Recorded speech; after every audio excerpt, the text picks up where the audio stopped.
Rekam gitu. Bismillahirrahmanirrahim. Assalamualaikum warahmatullahi wabarakatuh. Selamat sore. Kita masuk ke ini rangkaian dari materi perkuliahan hukum konstitusi dan lembaga negara. Kita sudah menghabisin rangkaian hukum konstitusi di Indonesia, kemudian lembaga negara sudah. Sekarang kita masuk ke perbandingan konstitusi. Jadi kita mau melihat tadi soalnya itu adalah terkait soal pembandingan konstitusi. Kalau teman-teman cerdas, sebenarnya kenapa di-upload materi itu untuk dibaca supaya kita enak untuk menjelaskan. Jadi kalau baca materinya itu di LMS pasti bisa jawab semua ini. Tidak ada yang sulit karena itu jawabannya sama dengan materi yang akan kita uraikan hari ini. Yang akan saya jelaskan seperti apa materi perbandingan konstitusi.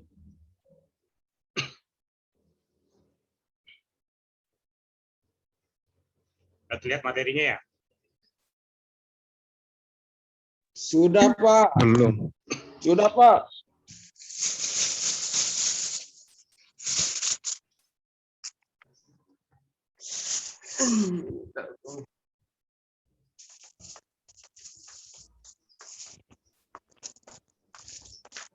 Baik, apakah perbandingan hukum atau hukum perbandingan itu? Sister Boyce mengatakan bahwa hukum perbandingan bukanlah cabang dari ilmu hukum. Jadi hukum perbandingan itu bukan cabang ilmu hukum dan dia bukan punya teori hukum. Dia tidak bagian dari hukum perdata, tidak bagian dari hukum pidana, hukum tata negara internasional ataupun hukum-hukum yang lainnya. Dia bukan cabang. Jadi perbandingan hukum itu hanya sebuah metode. Bagaimana cara kita membandingkan hukum yang bermacam-macam ini.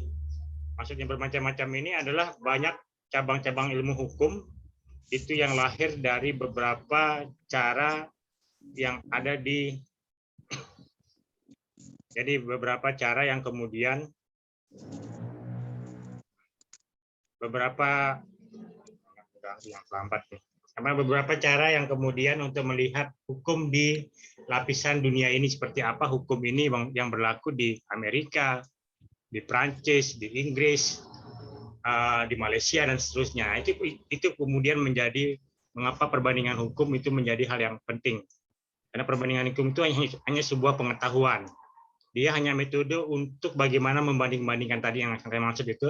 Kita hanya untuk melihat bagaimana sih hukum di Malaysia, bagaimana hukum di Inggris. Dia bukan sebuah teori hukum atau bagian dari unsur di dalam ilmu hukum.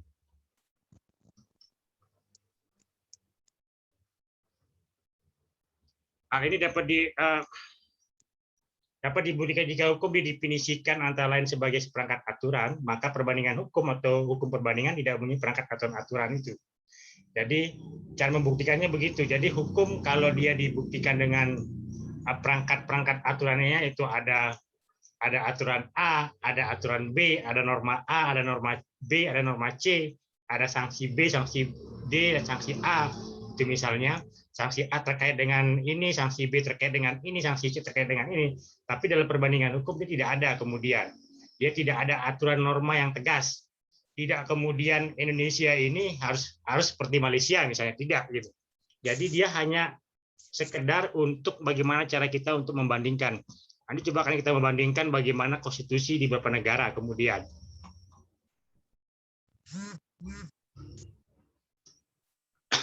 Nah, perbandingan hukum ini dapat dibedakan menjadi dua hal.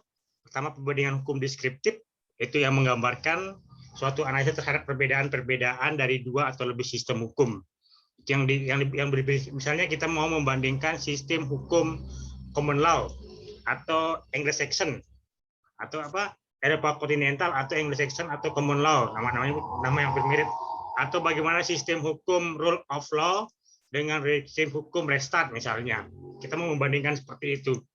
Nah, kalau kita membandingkan seperti itu, kemudian bagaimana sistem di Inggris dengan sistem di Prancis misalnya, atau sistem di Belanda misalnya seperti itu. Nah, itu kemudian mendeskripsikan seperti itu. Apakah ada persamaan, apakah ada perbedaan atau tidak? Karena masing-masing itu kemudian memiliki ciri yang berbeda. tidak dalam artian tidak memiliki ciri yang sama kemudian. Nah, beda dengan perbandingan hukum aplikatif atau terapan. Kemudian diikuti dengan penyusunan sintesis untuk memecahkan suatu masalah. Nah, ini kemudian dilihat. Yang namanya terapan ini, perbandingan hukum terapan atau analisis ini dilihat apakah kemudian hal yang berlaku di Inggris juga berlaku di Malaysia. Hal yang berlaku di Inggris berlaku juga di negara-negara persemakmurannya misalnya. Nah, itu yang mau kita banding-banding. Itu yang kemudian disebut dengan perbandingan hukum, perbandingan konstitusi.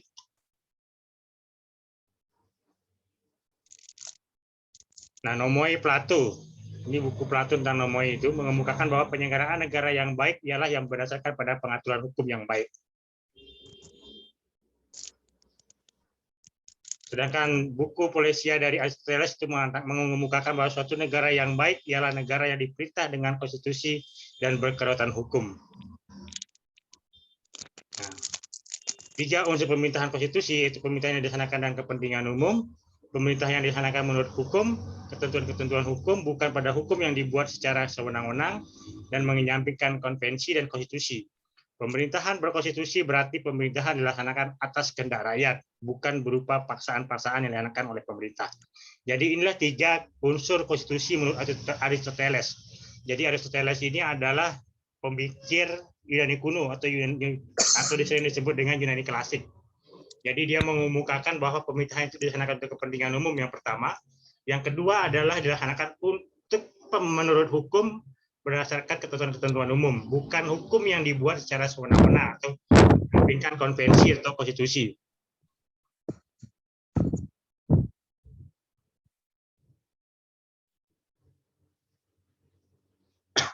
Yang ketiga adalah pemerintahan berkonstitusi, berarti pemerintahan yang dilaksanakan atas kehendak rakyat, bukan berupa paksaan-paksaan yang dilaksanakan pemerintah. Konstitusionalisme. Selain konstitusi, itu ada paham konstitusionalisme. Saya sudah uraikan sebelumnya, di materi kuliah sebelumnya. Konstitusionalisme ini adalah paham kuno yang membagi soal pembatasan kekuasaan. Jadi ketika ada konstitusi, maka pasti ada konstitusionalisme. Karena dia bicara soal pembagian pembatasan kekuasaan. Ketika konstitusi dimunculkan, dia bagaimana caranya kemudian orang-orang yang berpaham konstitusionalisme ini coba memisahkan antara kekuasaan dan ini memisahkan antara kekuasaan dan hukum, kemudian membatasi ruang pembatasan terhadap jumlah pembatasan terhadap masa kekuasaan seorang raja maupun seorang presiden atau kepala negara atau kepala pemerintahan. Nah, tapi konstitusionalisme demokrasi nasional, sekuno apapun asal usulnya, tetap merupakan suatu tahapan yang harus dilihat. Jadi demokrasi itu harus dilihat sebagai sebuah tahapan eksperimental, seberapapun dia kunonya. Jadi perkembangan demokrasi itu pasti akan terjadi, atau perkembangan kepemimpinan itu pasti akan terjadi. Sekuno apapun dia hanya sebuah eksperimen untuk menuju yang baik, karena konstitusi yang lahir hari tahun 50-an belum tentu sama dengan konstitusi yang lahir dengan hari ini gitu. Jadi konstitusi Indonesia di zaman Orde Baru dengan konstitusi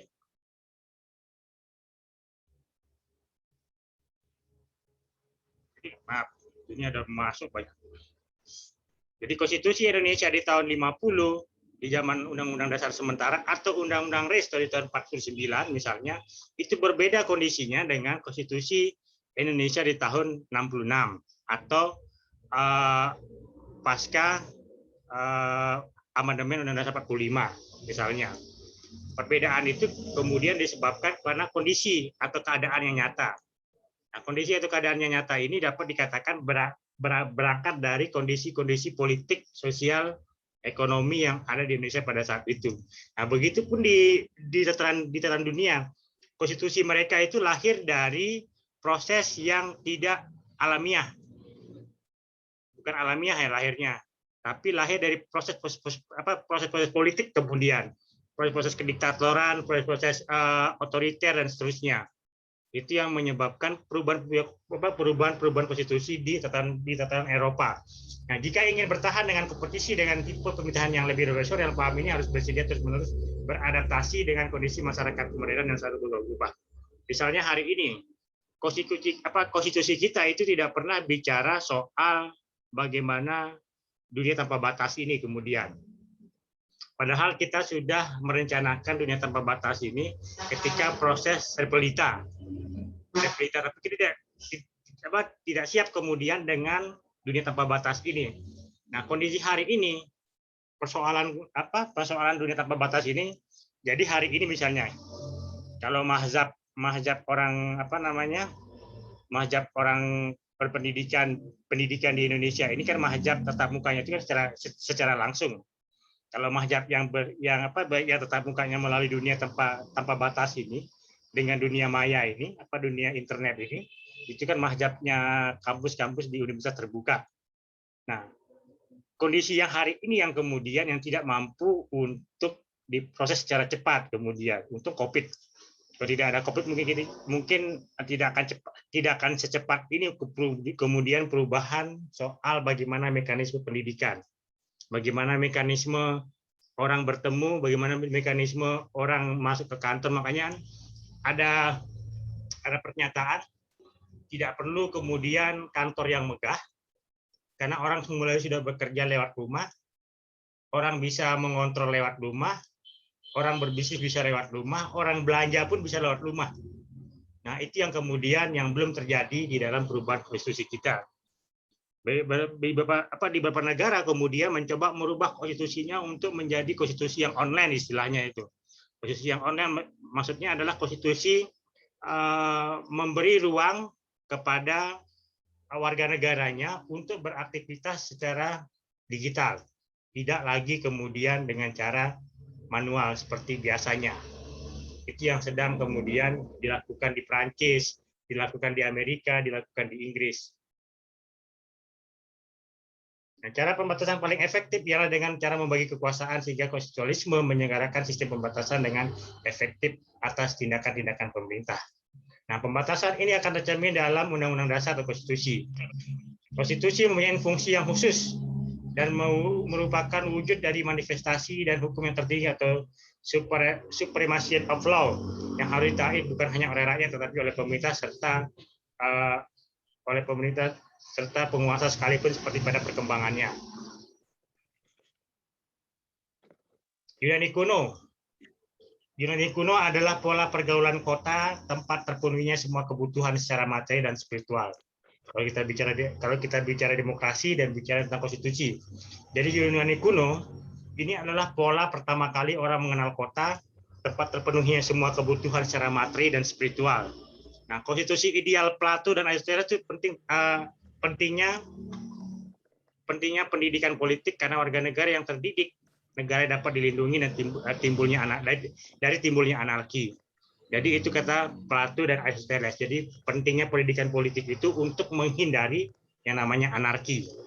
Anarki itu di zaman Yunani kuno itu yang sering kita sebut dengan homo homini lupus, manusia yang kuat memangsa manusia yang lemah. Atau di zaman ini kita sering sebut dengan zaman perbudakan. Nah, zaman perbudakan itu muncul sampai nanti kita akan bicara zaman perbudakan. Yunani kuno adalah zaman perbudakan, Romawi kuno adalah zaman perbudakan. Kapan zaman perbudakan itu mulai dibebaskan? Nah, anarki merupakan akibat dari ketidakkontrolannya perkembangan demokrasi. Konstitusionalisme politik Yunani telah runtuh. Hanya saja sulit memperkirakan apa yang terjadi pemerintahan politik masa kini tanpa adanya inspirasi dari Yunani kuno. Jadi, mazhab Yunani kuno ini adalah mazhab yang kita katakan mazhab yang sudah, ya karena dia runtuh. Yunani bukan lagi menjadi negara yang hebat dengan para penemu filsafat hebatnya itu seperti Aristoteles, Plato, Descartes, dan seterusnya. Dia sudah runtuh, tapi apa jadinya di negara-negara ini tanpa ada perkembangan dari Yunani kemudian. Kemudian ada Romawi kuno, ini masih di zaman perbudakan. Konstitusi Romawi adalah sekumpulan dari presiden. Tapi presiden ini kan sifatnya yang kemudian tertulis. Itu hebatnya Romawi, makanya dia dikenal hukum pertama di dunia itu ya ada di Romawi. Dari keputusan pengacara, negarawan, adat istiadat, kebiasaan, pengertian, dan keyakinan yang berhubungan dengan metode pemerintahan. Konstitusi Romawi adalah perpaduan harmonis antara elemen-elemen monarki, aristokrasi dan demokrasi dan berakhir sebagai aristokrasi yang tidak bertanggung jawab. Itu di akhirnya. Kalau masih ingat teori apa namanya? Teori Polybios itu yang digambarkan di dalam ilmu negara itu, itulah adalah teori yang kemudian kapan berakhirnya siklus dalam sistem pemerintahan atau sistem bernegara kemudian. Nah, tapi di Romawi kuno, aristokrasi adalah hal yang kemudian mengakibatkan Romawi runtuh. Romawi runtuh dapat diibaratkan sisa-sisa Romawi kuno itu ada di Roma. Makanya ada negara dalam negara di Italia itu dia Roma itu ya sebagai bagian dari Yunani kuno. Nah, pengaruh abadi konstitusionalisme Romawi adalah hukum Romawi, Roman Law, berpengaruh besar terhadap sejarah hukum Eropa kontinental. Jadi ini sejarahnya. Jadi dua kutub dalam sistem hukum dunia ini dimulai dari Romawi, yaitu dengan Roman Law. Kecintaan bangsa Romawi akan bertenteram dan kesatuan sangat kuat sehingga orang-orang di abad pertengahan terobsesi dengan gagasan kesatuan politik dunia. Yang ketiga itu zaman Mitsaq al-Madinah atau Piagam Madinah 622 Masehi. Ini adalah awal kemudian hancurnya yang namanya masa perbudakan. Kenapa masa perbudakan itu dihancur di Piagam Madinah? Karena di Piagam Madinah ini piagam yang disusun oleh Rasulullah berisi satu perjanjian formal antara dirinya dengan semua suku-suku dalam kaum penting di Yasrib. Kalau sekarang namanya adalah Madinah, dulu namanya adalah Yasrib. Itu kaum Muhajir dan kaum Aksor. Nah, penyatuan seluruh kelompok Yahudi dengan perjanjian aliansi dan kebebasan beragama, perjanjian sosial politik Madinah. Nah, Piagam Madinah adalah landasan konstitusi sebagai pengikat nilai norma yang ada di masyarakat Madinah. Ada nilai demokrasi, ada nilai persamaan, ada nilai toleransi, ada nilai kebebasan, ada HAM, ada musyawarah. Itu isi dari Piagam Madinah.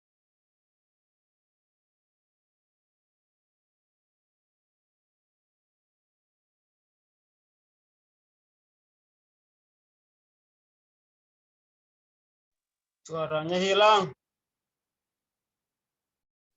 Suaranya hilang, Pak. Suaranya hilang, Pak. Suaranya hilang. Sabar, sabar. Sabar, tenang, tenang. Sembako masih banyak, tenang. Ngopi dulu. Piagam Madinah Suaranya hilang. Udah bisa, Pak. Piagam Madinah ini adalah landasan konstitusi sekaligus mengikat nilai norma yang ada dalam masyarakat Madinah. Ada nilai-nilai demokrasi, ada nilai persamaan, ada nilai musyawarah, ada nilai toleransi, dan sebagainya. Itu satu kesatuan yang kemudian itu yang diadakan awal mulai dilakukannya pembebasan terhadap budak. Zaman perbudakan telah dilewati. Kemudian ada Inggris tahun 1215. Raja John dipaksa untuk mengakui oleh beberapa bangsawan hak mereka kemudian dicantumkan dalam Magna Carta. Itu soal yang tadi ya. Yang kemudian dipandang dunia barat sebagai permulaan dari gagasan konstitusionalisme serta pengakuan terhadap kemerdekaan rakyat. Jadi Magna Carta ini adalah makna pertama kali Raja John. Raja John ini leluhurnya dari Ratu Elizabeth. Ratu Elizabeth kemudian. Nah, dia yang kemudian dipaksa oleh kelompok bangsawan itu untuk mengakui persamaan hak antara bangsawan dan sekaligus. Ini kita jelaskan di berikutnya ini. Seperti apa Magna Carta. Kemudian ada Amerika 1778, adanya perjuangan pengakuan hak asasi manusia dengan adanya Bill of Rights of Virginia. Di sana dicantumkan bahwa setiap manusia sebenarnya diciptakan untuk bebas dengan dikaruniai hak-hak yang tidak dirampas dan semua kekuasaan itu sebenarnya berasal dari rakyat. Prancis 1779. Revolusi Prancis muncul karena perlakuan raja-raja yang absolut akibat diproklamirkannya suatu pernyataan tentang hak-hak dan kemerdekaan rakyat yang dikenal dengan Declaration des Droits de l'Homme et du Citoyen yang menunjukkan adanya pembatasan atas kekuasaan raja. Ini yang kemudian menyebabkan Raja Louis terbunuh di Prancis. Dan kemudian Prancis bukan lagi menjadi negara monarki absolut, tapi menjadi negara yang bersifat menjadi negara yang republik tanpa raja. Itu di Prancis, itu sejarahnya dari revolusi Prancis 1779, berdekatan dengan revolusi di Amerika. Kemudian ada negara-negara komunis. Konstitusinya mempunyai fungsi ganda. Di satu pihak mencerminkan kemenangan-kemenangan yang telah dicapai dalam perjuangan ke arah terciptanya masyarakat komunis. Masyarakat komunis ini adalah masyarakat tanpa kelas. Awal idenya ini ada dua. Ada namanya sosialisme komunis, ada namanya sosialisme demokrat. Nah, sosialisme komunis itu yang lawannya adalah sosialisme demokrat. Kalau sosialisme demokrat, perjuangan itu dimulai secara evolusi. Kalau komunis, perjuangan itu dimulai secara revolusi. Itu bedanya. Nah, di pihak lain, konstitusi sebagai undang-undang dasar memberikan rangka dalam dasar hukum untuk perubahan masyarakat yang diceritakan dalam tahapan perkembangannya. Nah, fungsi konstitusi. Head Van Merseven, Constitution are seen as a variable function of call of nation a character. Jadi di dalam konstitusi itu memiliki beberapa variabel atau karakter yang terdiri dari 6 karakter, yaitu pertama ada ideologi, ada regulasi, ada hubungan masyarakat, ada nasionalistik, ada rasionalisasi, dan ada simbol. Ideologi di dalam konstitusi itu jelas. Misalnya ideologi di dalam konstitusi Amerika itu soal liberalisme. Ideologi di dalam konstitusinya Prancis itu soal demokrasi. Ideologi di dalam konstitusinya Inggris itu soal liberalisme. Ideologi di dalam konstitusinya Indonesia itu soal Pancasila. Nah, itu yang dimaksud dengan ideologi. Kemudian ada regulasi, ada norma-norma yang mengatur, kemudian ada hal-hal yang diatur, ada pengaturan terhadap lembaga negara, ada pengaturan terhadap kekuasaan presiden, ada pengaturan terhadap kekuasaan kepala pemerintahan. Nah, seperti itu dimaksud dengan regulasi. Kemudian ada hubungan masyarakat. Hubungan masyarakat intinya bagaimana hubungan negara dengan masyarakatnya. Hubungan warga negara dengan warga negara yang lainnya. Kemudian ada nasionalistik. Nasionalistik ini lebih ke paham nasionalisme, lebih ke paham kebangsaan. Bagaimana kemudian setiap warga negara kemudian dihadapkan pada persoalan bagaimana dia cinta tetap tanah airnya, kemudian itu yang kemudian coba dimasukkan di dalam konstitusi. Kemudian ada rasionalisasi. Rasionalisasi ini adalah bagaimana merasionalkan yang namanya welfare state tadi itu, merasionalkan yang bagaimana kesejahteraan masyarakat kemudian di dalam konstitusinya. Yang ketiga adalah simbol. Simbol ini yang menjadi nomor 1. Kalau di Indonesia, kalau di konstitusi Indonesia itu ada namanya Bhinneka Tunggal Ika, itu menjadi simbol. Simbol perpecahan Indonesia itu adalah Bhinneka Tunggal Ika.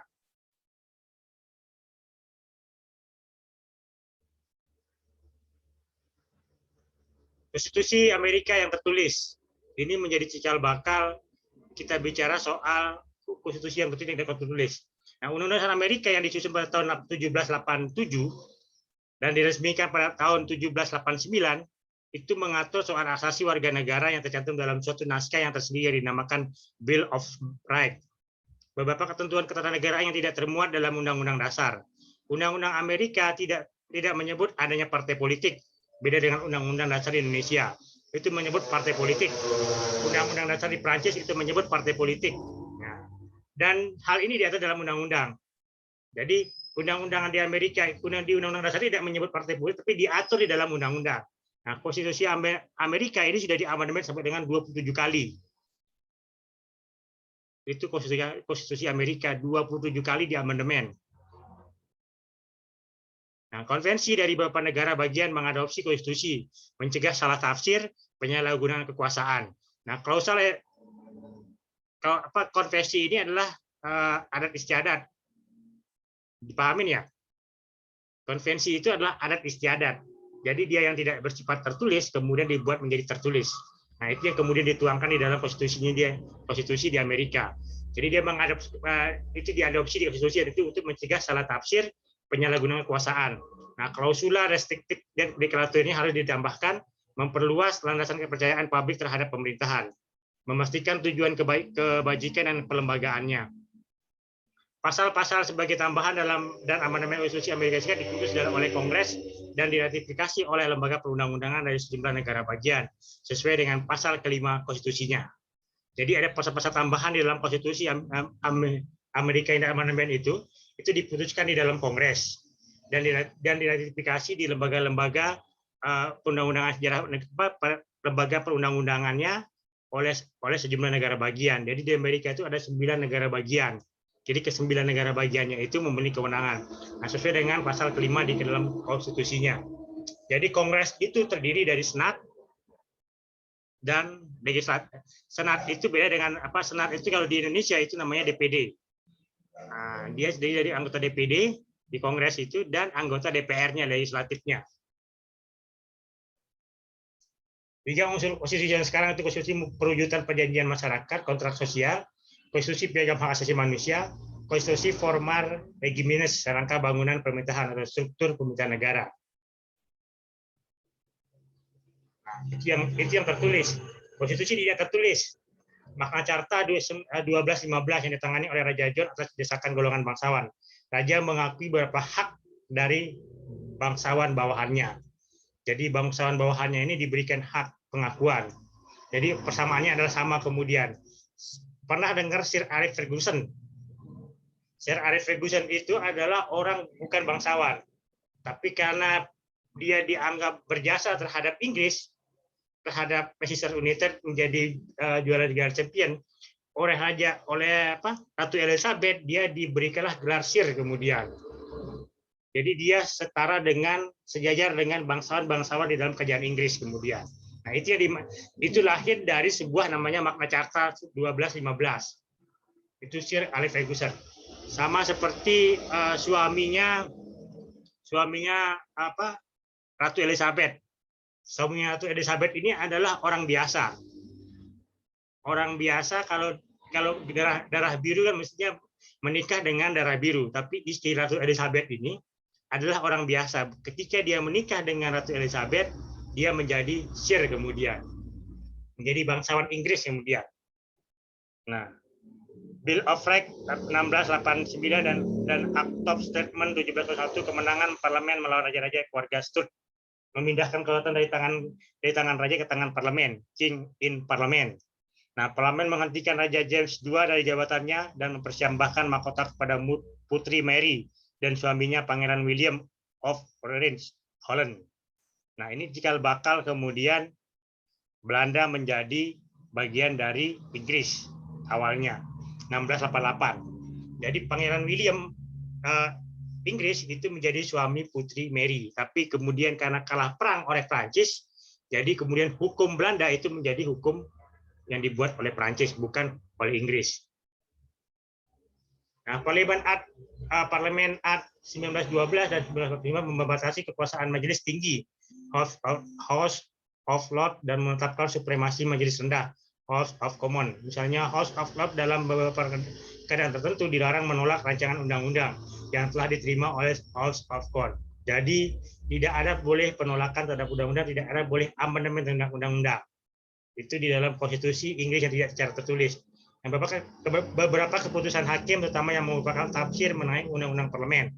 Konvensi atau aturan yang berdasarkan tradisi, mengatur hubungan antara kabinet dan parlemen. Itu yang disebut dengan hukum tidak tertulis dari Inggris kemudian.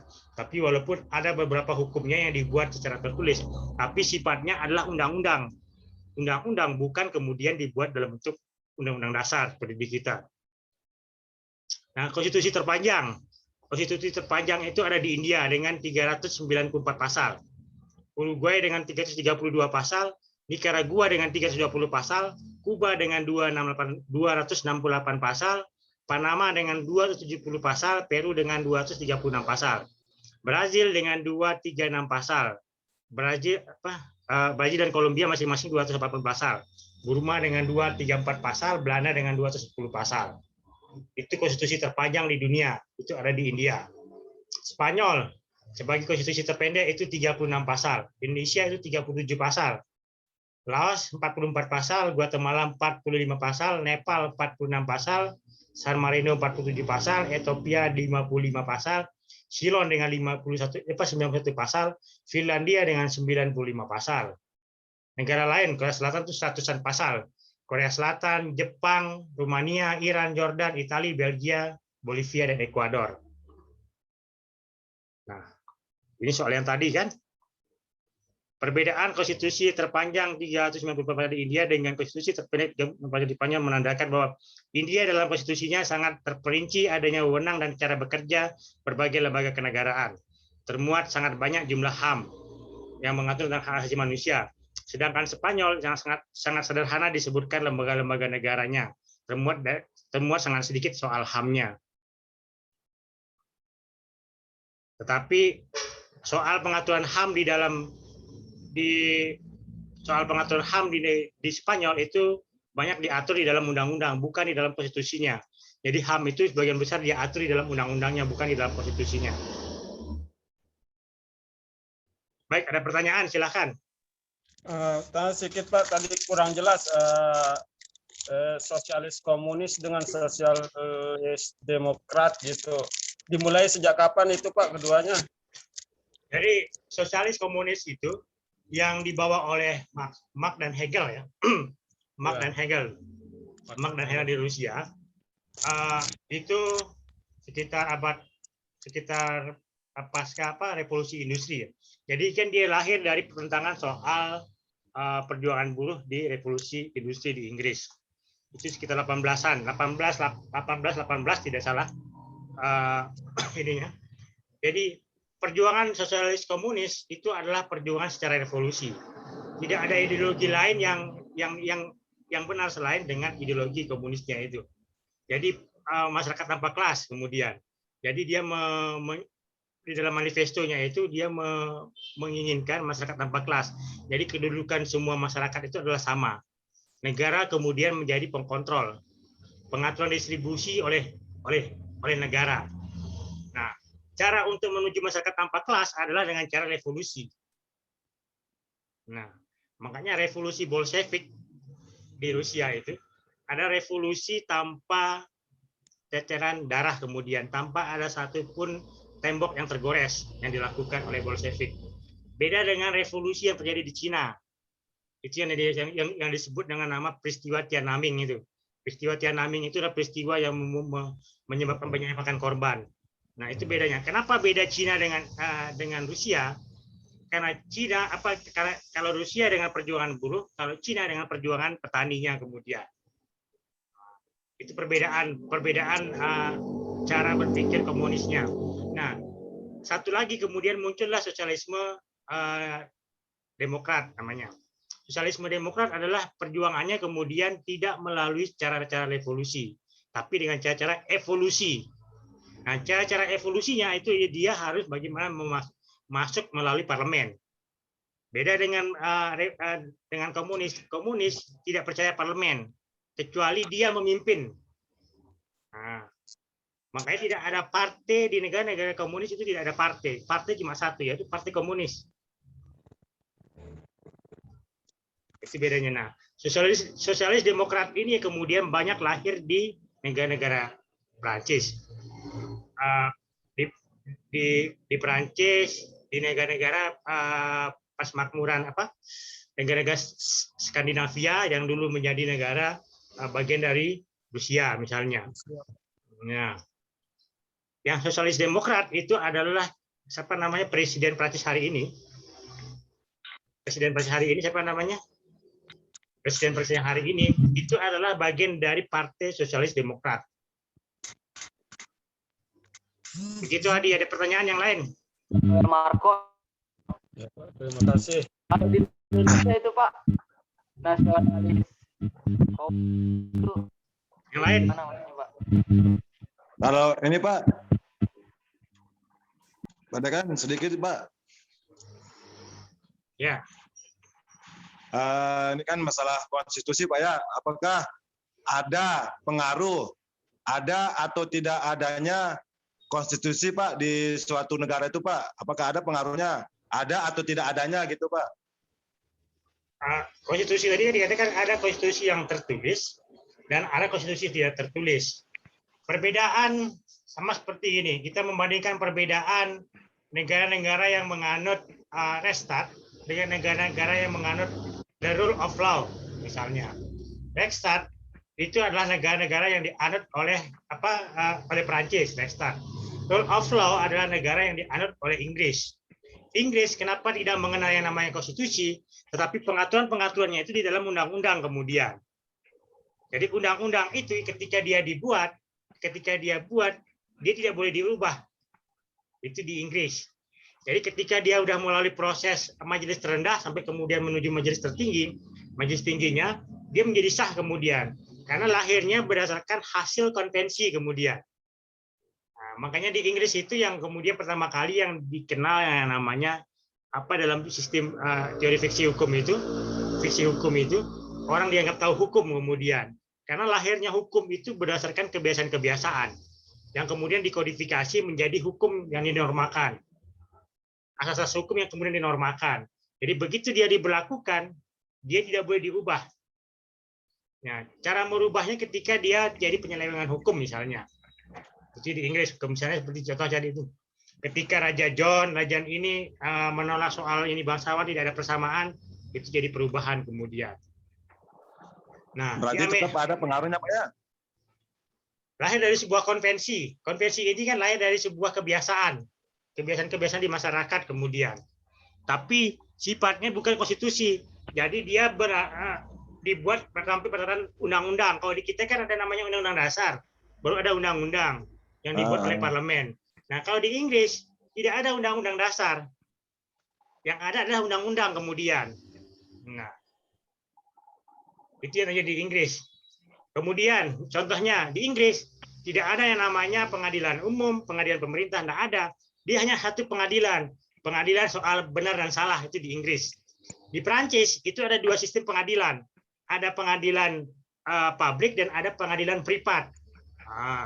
Pengadilan publik itu terkait hal-hal yang menyangkut soal hubungan masyarakat dengan pemerintah. Pengadilan privat itu terkait dengan hubungan masyarakat antar pribadi soal kriminal, itu dimasuk di pengadilan privat, bukan masuk pengadilan publik. Kemudian pengadilan publiknya adalah pengadilan hubungan masyarakat dengan pemerintahannya. Disitulah Mahkamah Konstitusinya, disitulah ininya kemudian yang mengadili hal-hal yang terkait antara masyarakat dengan warga negaranya yang bersengketa, antara negara dengan warga negaranya yang bersengketa. Nah, kalau di Indonesia itu ada dua sistem pengadilan kemudian.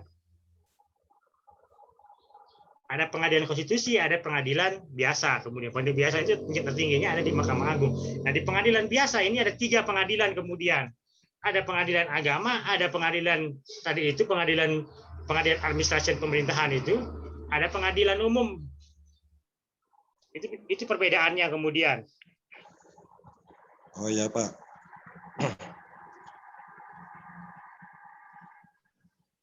Berarti Pak, berarti itu tetap ada hubungannya antara dasar-dasar negaranya gitu Pak ya, konstitusi itu. Lahir dari sebuah kebiasaan, itu diingat. Konstitusi itu lahir dari sebuah kebiasaan. Kebiasaan-kebiasaan itu yang kemudian menjadi konstitusinya mereka, menjadi undang-undang mereka. Bukan lahir dari dasar keinginan para pihak kemudian, tapi lahir dari bukan keinginan para partai politik. Kalau di Indonesia kan lahir dari sebuah keinginan partai politik, para aristokrasi dan seterusnya. Tapi kalau di Inggris itu lahir dari sebuah kebiasaan-kebiasaan di masyarakat. Di Inggris kan ada satu pengadilan Pak. Apakah tidak ada banding gitu Pak? Tidak ada, makanya dia mengenal sistem juri kemudian. Sistem juri di Inggris itu yang mengadili bukan hakim, yang mengadili adalah jurinya. Nah, ketika ketika orang menunjuk jurinya, ketika pemerintah menunjuk juri ini tidak boleh saling bertemu, tidak boleh saling kontak. Selama proses persidangan berlangsung. Dia benar-benar diisolasi, yang namanya juri. Jadi yang dinilai hanya benar salah kemudian. Nah, benar salahnya ini yang kemudian menjadi jurisprudence. Nah, kalau kemudian kasusnya persis sama dengan kasus yang terjadi, maka yang kemudian menjadi rujukan hakim. Itu cikal bakal yang namanya jurisprudensi. Itu di negara-negara Anglo-Saxon. Oh ya Pak. Ada pertanyaan lagi yang lain? Bagaimana soal yang tadi?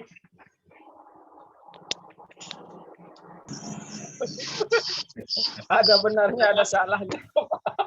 Karena saya sudah yakin tidak ada yang baca materi ya. Baca tadi Pak. Kalau Makanya Pak- ada yang diingat, kalau- yang konstitusi terpanjang, pendek itu secepat ingatnya Pak. Kalau baca pasti Pasal-pasal terpanjang. Halo Pak. ya Pak Arsan. Ini saya mau tanyakan Pak masalah revolusi ini Pak. Tadi kan Bapak membahas masalah revolusi. Ya, Belum paham Pak masalah revolusi industri yang terlahir di Inggris pada tahun berapa tadi bilang 17-an, 1785. revolusi ini Pak. Saya coba tolong dijelaskan Pak. Belum begitu paham Pak. Jadi di revolusi industri itu revolusi pertama kali di dunia. Revolusi mengawali orang mulai mengenal kertas. Orang mulai mengenal listrik, Thomas Alva Edison dengan siapa namanya? Yang sekarang itu yang mobil Tesla. Nah, itu Inggris. Jadi orang mulai mengenal yang namanya mesin uap. Itu revolusi industri. Jadi disitulah mulai ramainya sebuah industri dan perbudakan dan perburuhan pedagang-pedagang orang dan seterusnya. Buruh-buruh kemudian jadi pabrik, orang dieksploitasi untuk bekerja dan seterusnya. Nah, tapi ingat di Eropa zaman itu ada 3 revolusi. Ada revolusi industri, ada revolusi politik di Prancis tadi itu yang menumbangkan Raja Louis, yang kemudian yang namanya kaum bourgeoisie, itu yang kemudian hancur. Lahirlah kelompok baru yang dibuat oleh Napoleon Bonaparte. Kemudian ada revolusi ilmu pengetahuan. Revolusi ilmu pengetahuan itu lahir di Jerman. Itu tiga cikal bakal di Eropa yang kemudian, kenapa hari ini teknologi Jerman itu luar biasa? Ya dia lahir berdasarkan hasil sebuah revolusi ilmu pengetahuan. Dia mengantitesa, dia menemukan penemu hebat.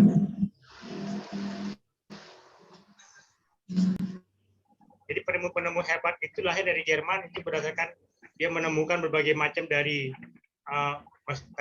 tadi mesin uap, apa semuanya dari Jerman, tapi industrinya itu dibangun di Inggris. Gitu Pak Arsan. Beda dengan revolusi politik ya. Nah, revolusi politik yang di Prancis itu yang menghancurkan Raja Louis.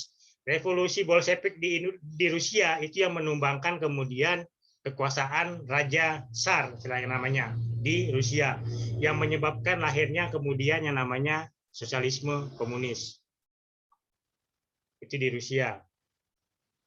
Nah, kalau di Cina itu yang kemudian itu cikal bakalnya.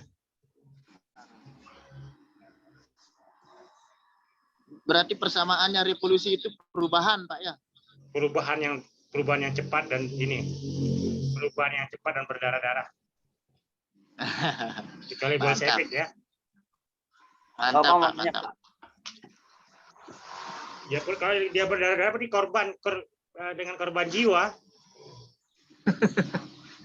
Itu revolusi. Kenapa tahun 98 tidak revolusi? Kenapa memilih evolusi? Reformasi. Reformasi ya. Maksudnya gitu. Sorry.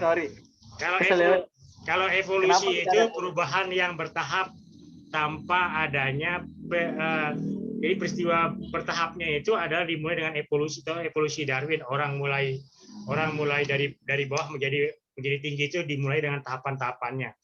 Nah, kalau reformasi 98 itu adalah merubah tatanan strukturnya itu adalah kemudian tidak merubah, tidak membunuh orang-orangnya. Itu bedanya revolusi. Kalau revolusi terjadi 98 itu wajib orang akan mati semua. Pasti akan dibunuh satu generasi itu kemudian. Itu revolusi. Genosida terus dia Pak. Genocide seperti zaman 65.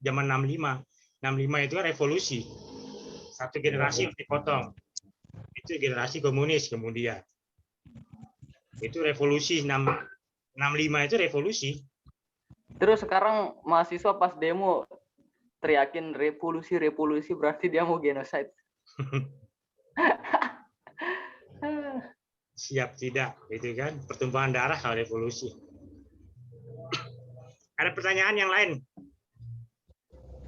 Ini ada video-videonya ini.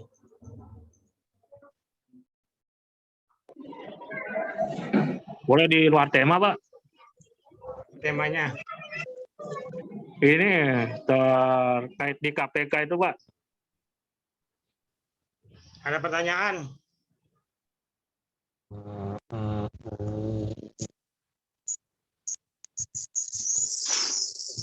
Silakan yang ini.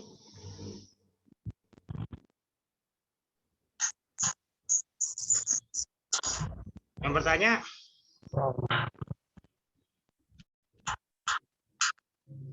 Ini itu belum tertulis zaman itu.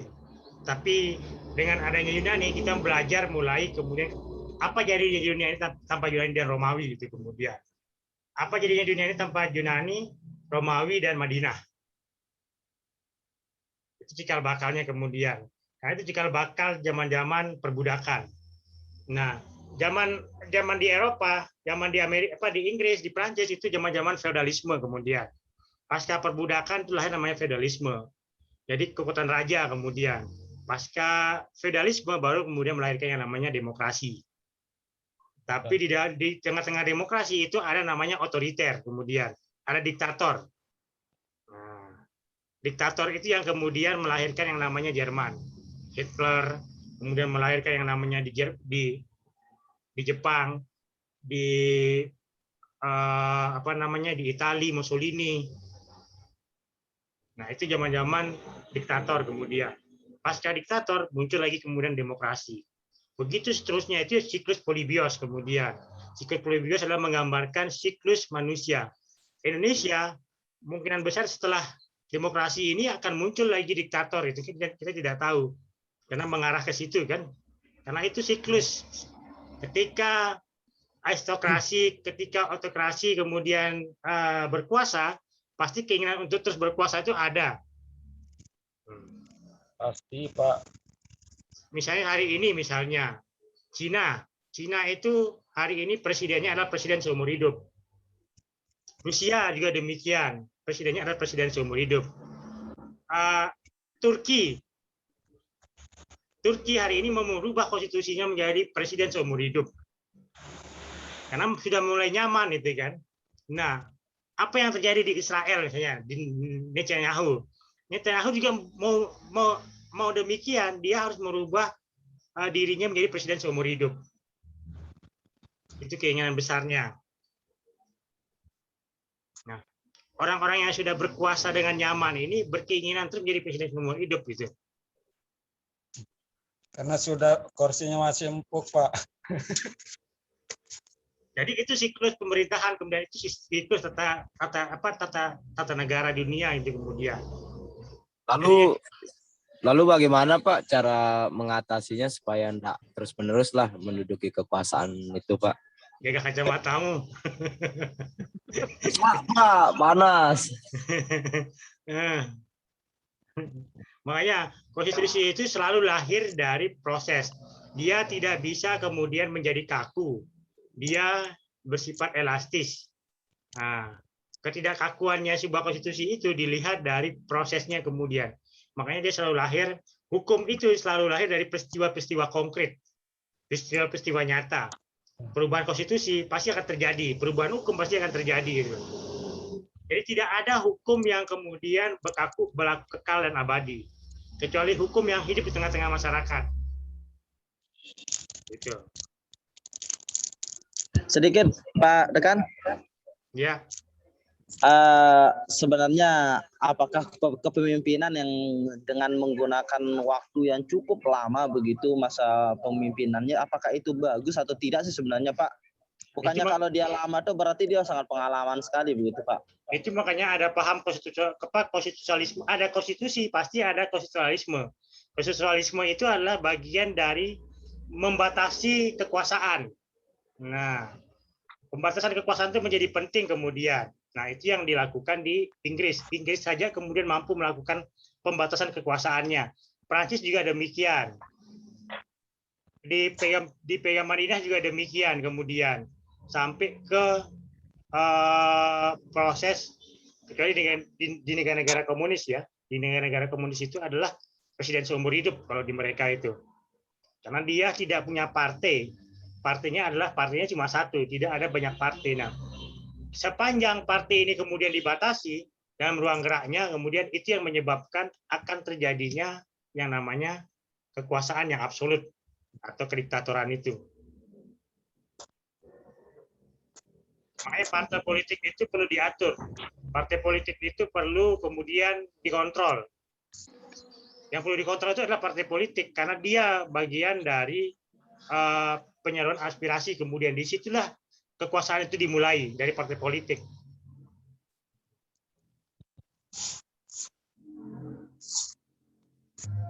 Iya, Pak. Berarti pertanyaannya begini, Pak. Halo. Ya, tanya aja Pak Hasan. Kira-kira mana lebih dominan, Pak? Antara kekuasaan absolut sama yang kita punya ini, Pak? Yang demokrasi, Pak. Yang lebih dominan. Ya. Yang lebih dominan ya absolut. Kenapa ya, Pak? Yang absolut itu kan kekuasaan mutlak, tunggal. Jadi ada duanya kemudian. Berarti ketika terjadi absolut, maka terjadi yang namanya diktator kemudian. Iya, berarti tidak boleh diganti-ganti dong, Pak. Pemimpinannya dia atau yang mau. Ya, itu yang terjadi ketika Soekarno mendeklarasikan menjadi presiden seumur hidup. Presiden seumur hidup kembali ke Undang-Undang 45 kata Soekarno pada saat itu kan di zaman dekret Presiden 5 Juli itu. Konstituante dibubarkan. Padahal konstituante pada saat itu sedang reses. Konstituante sedang reses. Setelah reses dia akan bersidang untuk menyidangkan konstitusi baru. Tapi oleh Soekarno melihat itu dia dibubarkan. Dia mengangkat dirinya menjadi Panglima Bersenjata Republik Indonesia, menjadi Angkatan Bersenjata Republik Indonesia, dan dia menyatakan dirinya adalah presiden seumur hidup. Itu Soekarno tahun 59. Itu yang terjadi.